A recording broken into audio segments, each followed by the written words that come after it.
Starting the bulletin with top updates coming in from Israel. The Jewish state is now gearing up for a potential multi-front war. Days after a devastating onslaught from Gaza's Hamas regime, over 1,200 Israelis have been killed in the Hamas attacks so far. On the other hand, more than 950 people have been reportedly killed in Gaza, which has come under intense bombing from Israel's retaliatory strikes. Israel has also reported killing some 1,000 Hamas militants who infiltrated the Israeli territory since October 7th. In the latest, former Hamas chief Khalid Mashal called for demonstrations across the Muslim world on Friday in support of the Palestinians. Well, Mashal also called on neighboring countries like Jordan, Syria, Lebanon and Egypt to join the fight against Israel. The call from former Hamas leader came shortly after Israeli Defense Minister Yoav Gallant declared that a full-blown ground offensive in Gaza is in the offing. He said that Israel started the offensive from the air, which will be followed by a ground assault.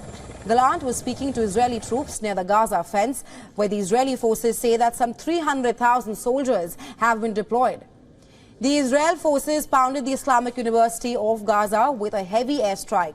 The latest strike comes amid concerns around mounting civilian casualties as Israel continuously bombs the densely populated Gaza Strip. Over 2,300 such airstrikes have been carried out so far on what Israel says are Hamas hideouts. The Gazan authorities have just informed that 30 people were killed in Israeli strikes overnight. Well, Hamas has also confirmed the death of some of its top commanders in Israeli attacks. But the militant group has nonetheless threatened to begin executing hostages, that is, if Israel continues to strike civilian households without any prior warning.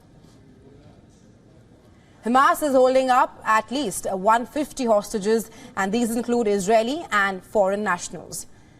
Civilians in Gaza, on the other hand, are scrambling to flee the narrow strip of land, which has now been blockaded completely by Israel. Egypt, on its part, is moving to contain the mass exodus of Gazans into its soil. Egypt's military had taken up new positions close to the border between Egypt and Gaza and was running patrols to monitor the area. Well, the Israeli bombings have already halted crossings at the only exit point from the Palestinian enclave. And amid attacks and counterattacks, the Israeli forces have confirmed the arrival of the first tranche of advanced ammunition from the United States of America.